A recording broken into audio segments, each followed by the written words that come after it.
ang Philippine Air Force, hinahanda na rin ang kanilang mga kagamitan.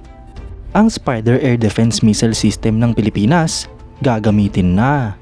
Yan ang pag-uusapan natin, pero bago yan, kung bago ka lang sa aking channel, ay huwag mong kalimutang mag-like, subscribe, at i-hit mo na rin ang notification bell button para lagi kang updated sa mga bagong videos natin.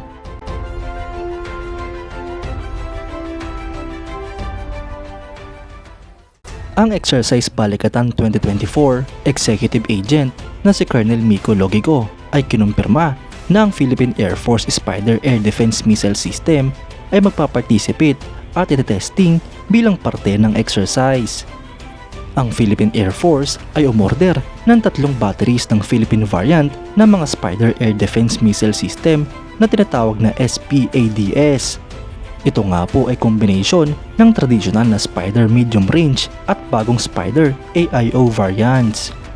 Sa kasalukuyan ay 2 batteries na ang kumpirmadong na-deliver sa Pilipinas, habang ikatlo at panghuling battery ay naasang darating sa ating bansa ngayong taong 2024. Bilang parte ng Rehorizon 3, ang Philippine Air Force at ang iba pang major services ay naasahang magpo-procure ng maraming medium range air defense missile system bilang parte ng Comprehensive Archipelagic Defense Strategy. Sa kasalukuyan mga idol ay ito na ang pinaka-advanced na missile system ng ating bansa. Ang Spider o Surface-to-Air Phyton and Derby ay isang Israeli short and medium range mobile air defense missile system na dinevelop ng Rafael Advanced Defense Systems kasama ang Israel Aerospace Industries. Ang Rafael nga po mga idol ang prime contractor, habang Israel Aerospace Industries naman ang major subcontractor para sa Spider program. Ang system na ito ay na-achieve ang notable milestone noong 2005 nung ang mga missiles nito ay pinaputok kontra sa mga test targets sa Israel.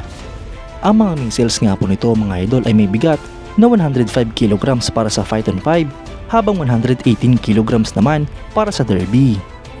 May habang nga po itong 3.1 meters para sa Phyton 5 habang 3.62 meters naman para sa Derby missiles.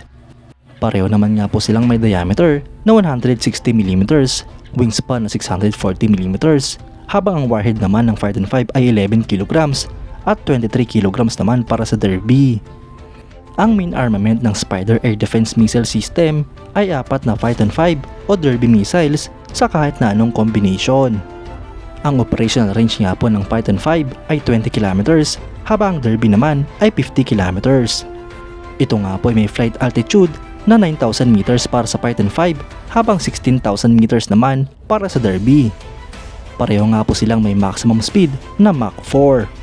Sa guidance system, ang Phyton 5 ay gumagamit ng infrared homing at electro-optical imaging habang active radar homing naman para sa Derby. Ito naman nga po ay pwedeng i-launch sa iba't ibang platform tulad ng Tatra 817 truck, Mercedes-Benz truck, MAN TGS truck at marami pang iba. Sa kasalukuyan, ang mga military operators nito ay ang Azerbaijan, Czech Republic, Ethiopia, India, Peru, Pilipinas, Singapore, Vietnam, United Arab Emirates at Morocco. Habang possible operator naman ang Georgia at Romania. Mga idol, maganda nga po at magagamit na ang mga Spider Air Defense Missile System ng ating bansa. Ito nga po ay upang maging pamilyar ang mga personnel ng Philippine Air Force sa pag-operate at magkaroon din sila ng experience sa paggamit nito. Ito nga po mga idol ay isa na ring paghahanda ng Philippine Air Force sa mga posibleng mangyari sa hinaharap. Sana nga po mga idol ay madagdagan pa ang mga missile system ng ating bansa at nang sa ganon ay tuluyang lumakas ang ating puwersa. Kayo mga idol, anong masasabi nyo? Comment down below for your thoughts and opinions.